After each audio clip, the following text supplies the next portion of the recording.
Alright, so it's a little soggy and wet here this morning, but we want to talk today about preparing for hard times, um, specifically on the homestead. So the first thing you want to do and think about is the essentials: water, food, shelter, warmth. So you want to have water up enough for yourself. This is for any kind of an emergency of any kind, you guys. This is a power outage, an extended problem, just winter storms even. There can be an issue for a lot of different reasons. It doesn't have to be something cataclysmic, but it could be. So you get water up ahead, gallon a day they say for each member of your household. Don't forget your livestock. At the very minimum, what we do is get up the next day's water for the stock. We have it in 5-gallon buckets, and it's sitting there, and that way, like if it's pouring down rain, your water's up. You don't have to sit there and fill water buckets to go and transfer to different spots. So you have that done ahead, just basically on a practical basis. But as for power outages, it would be better if you have more capability to get up water for your stock. We have some stock tank things that are, a week's worth of water or whatever. But at the same time, you got to think about quality issues with water. So this is coming in handy, guys, when the hoses freeze, or when it's pouring down rain, and you just don't, or there's a temporary power outage and you're on a well. Okay, second thing with food. For your animals, as much as you can have up, practically, the better off you are. This is dried grains, even backup things like dried lentils and things like this. If you don't have the money to invest in a huge big bunch of grain, don't worry about it. Just do what you can. And put it in 5-gallon buckets, put a tight lid on, whatever. The manufacturer of feeds has said that from the manufacturer date, the nutrition is guaranteed for like a year. So you don't want it above that time. You're going to see along the strip of on the back of your grains, or on the bottom of your grains, you're going to find a strip that's supposed to have the date. So a lot of things will keep longer than that, but you start to lose taste and nutritive value and things like that. And of course, you can be vulnerable to molds. Don't put it somewhere where you're going to get moldy or pest infestations. If you don't have somewhere to store it that's safe, don't store a big bunch of it. We've been everywhere from buying our grain that we need every day. You need it that day, you go buy it that day. Right down to up to 4 months worth. If you can get up ahead, that's better. That way you can shop the sales too. If something's on sale for $2 a bag off, then you can invest in more bags, and you've got free bags out of that. So and then food storage for yourself. Stock up only things you're going to eat, you guys. We did that one time. Most of you out there that are younger are not going to remember Y2K and the scare that happened with that.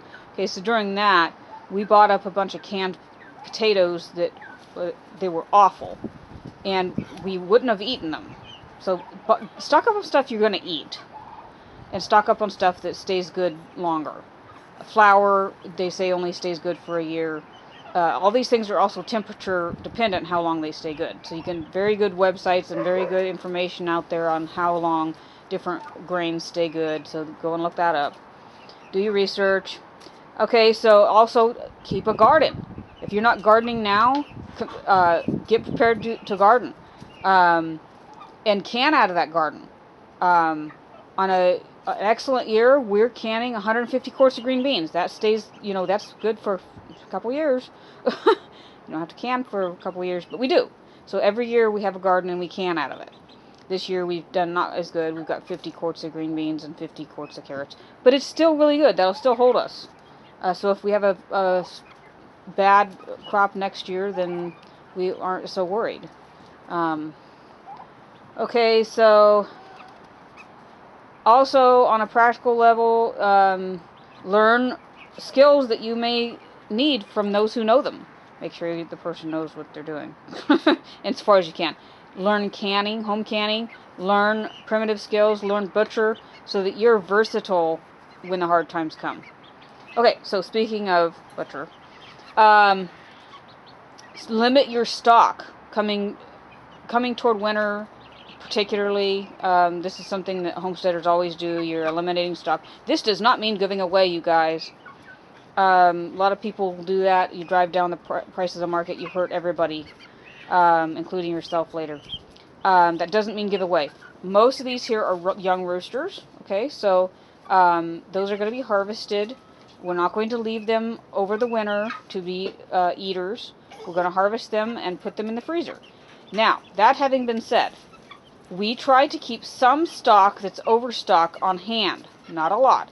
Because with hard times come, like they did during the pandemic, people came knocking and knocking and knocking and wanted laying hens. And they didn't stop even after we were out. We had sold everything that we were willing to sell, and they still didn't stop. They kept coming.